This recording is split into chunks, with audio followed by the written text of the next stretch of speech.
আপনার প্রক্লেমেশনের দাবির আদায়ের লক্ষ্যে আপনার যে ভাইগুলো আহত আছে তাদের কথা আপনারা যদি ভুলে যান তাহলে এর চেয়ে বড় লজ্জার আর কিছু হতে পারে না। আমাদের সন্তানরা কে কোথায় আছে তোমরা খবর নাওনি, উল্টা অধিকারের জন্য আমরা আজকে মানববন্ধন করতে হয়। এটাই কি বৈষম্য আন্দোলন? যাদের দুই পা নাই, দুই হাত নাই, দুই চোখ নাই, কিন্তু তারা এখন পর্যন্ত সরকারের পক্ষ থেকে কোনো সহায়তা পায় নাই। আমরা আজকে কেন বারবার রাস্তায় নামি? আমি 7 অক্টোবরে মানববন্ধনে বলেছি, আমরা যদি আহতরা একটা সমাবেশ করি ঢাকার বুকে, আপনাদের চেয়ার ভেঙে যাবে।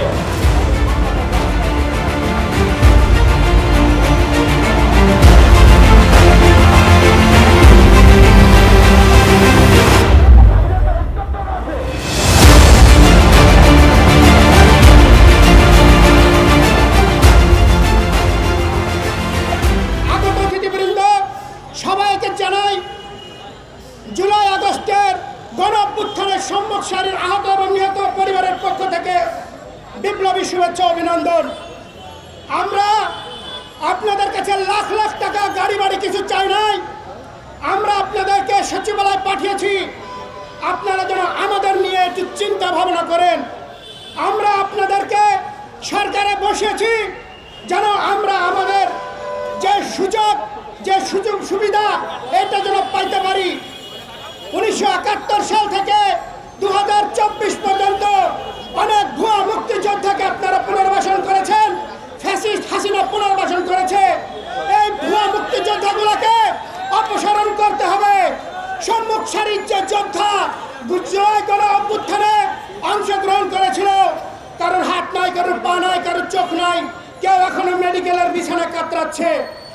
প্রায় দেখা যায় রাতের আধারে সন্ধ্যা নামলে তারা রাস্তায় নেমে পড়ে নিজের চিকিৎসার দাবিতে। কেন তারা তাদের ন্যায্য দাবির জন্য রাস্তায় নেমে পড়ে? আপনাদেরকে লজ্জা হয় না? আপনাদের লজ্জা নাই, আপনাদের লজ্জা হওয়া উচিত। আমি আমার মিডিয়া ভাইদেরকে বলবো, বিগত 15 বছরে যারা হাসিনার বিরুদ্ধে কথা বলে ডিজিটাল নিরাপত্তা আইনে চাকরি গিয়েছিল এবং যারা সম্মুখ সারির যোদ্ধা হিসেবে জুলাই আগস্ট অভ্যুত্থানে আহত হয়েছিল, আপনারা এদের জন্য একটু বিবেচনা করবেন যেন কোন সরকার আসলে, কোন নির্বাচিত সরকার আসলে এদেরকে যেন মামলা দিয়ে হয়রানি না করে। আপনাদেরকে আমাদের যে ছাত্র অভ্যুত্থানে যারা নেতৃত্ব আছে তারা প্রক্লেমেশনের জন্য আন্দোলন করছে, আমরা সাধুবাদ জানাই। কিন্তু আপনার প্রক্লেমেশনের দাবির আদায়ের লক্ষ্যে আপনার যে ভাইগুলো আহত আছে তাদের কথা আপনারা যদি ভুলে যান তাহলে এর চেয়ে বড় লজ্জার আর কিছু হতে পারে না।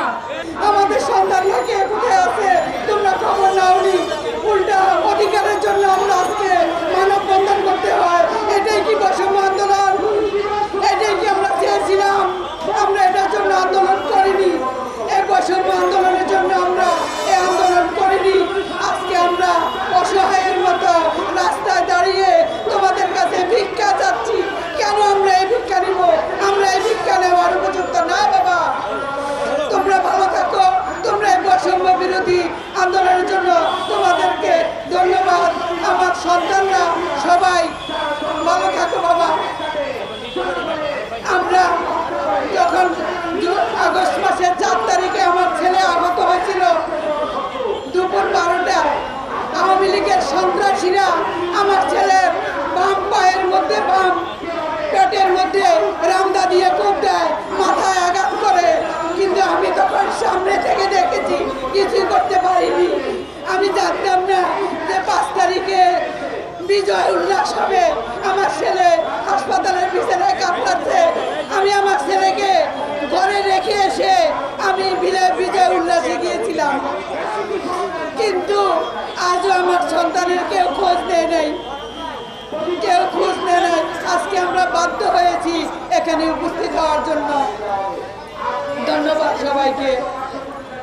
কিছু প্রমাণ আছে আমার নিজের কাছে, আমি নিজের তালিকা তৈরি করেছি। আহতদের এবং নিহতদের তালিকা তৈরি করেছি। ওই সময় যাদেরকে নিয়ে আমরা তালিকা তৈরি করেছি তাদের ভিতরে এখনো লোক আছে যাদের 2 পা নাই, 2 হাত নাই, 2 চোখ নাই, কিন্তু তারা এখন পর্যন্ত সরকারের পক্ষ থেকে কোনো সহায়তা পায় নাই। 2 চোখও নাই তাদের, এমন আছে। আমার কাছে, আমি একটা প্রমাণ সহ কথা বলি, আমি যেমন ছাপ্পি ওহিদ হলো টাঙ্গাইল, এর হলো আপনার কোমরের নিচে অপাস মানিস না, সে এখন পর্যন্ত কিছু পায় নাই। এরকম অনেক যারা আছে যারা বৈষম্যর শিকার, যারা কিছু পায় নাই। এই সরকারকে আমরা বলি, যারা আমাদের সমন্বয়ক আছে তাদেরকেও আমরা বলি যে অন্তত পক্ষে যারা আহত আছে তাদের চিকিৎসার ব্যবস্থা করেন, তাদের পুনর্বাসনের ব্যবস্থা করেন, তাদের ফ্যামিলির পাশে দাঁড়ান, আমাদের পাশে দাঁড়ান। আমাদের রক্তের বিনিময়ে এই স্বাধীনতা, আমাদের রক্তের বিনিময়ে, আমাদের রক্তের মূল্য দেন, এটাই আমাদের চাওয়া। এছাড়া আমাদের চাওয়া নাই। অন্তত পক্ষে তাদের পুনর্বাসনের ব্যবস্থা করেন। আসলে সময় সংক্ষিপ্ত, এই জন্য বলতে পারলাম না। তো ভালো থাকবেন। আল্লাহ। সকল শহীদদেরকে গভীর শ্রদ্ধার সাথে স্মরণ করছি এবং আমাদের জুলাই অভ্যুত্থানের আহত যোদ্ধা ভাইদের দ্রুত সুস্থতা কামনা করছি এবং এখানে যত আহত ভাইয়েরা আসছে, যোদ্ধা ভাইয়েরা এবং শহীদ পরিবারে আসছে, তাদেরকে ধন্যবাদ জানাচ্ছি। আমাদের বারবার কেন এই রাস্তায় দাঁড়াতে হয়? আমি 13ই সেপ্টেম্বর গণসংহতি আন্দোলনের অনুষ্ঠানে বলেছিলাম আমাদের বিশেষ কার্ডের ব্যাপারে। আজকে দীর্ঘ 3 মাস পরে আপনারা সিদ্ধান্ত নিয়েছেন বিশেষ কার্ডের ব্যাপারে। আপনারা দ্রুত কাজ করেন না কেন? আমাদের রক্তের বিনিময়ে এই সরকার, আমাদের সরকার কেন ধীর গতিতে কাজ করে? আমরা আজকে কেন বারবার রাস্তায় নামি? আমি 7ই অক্টোবরে মানববন্ধনে বলেছি, আমরা যদি আহতরা একটা সমাবেশ করি ঢাকার বুকে, আপনাদের চেয়ার ভেঙে যাবে। আপনারা ওই দিকে খেয়াল রাখেন না।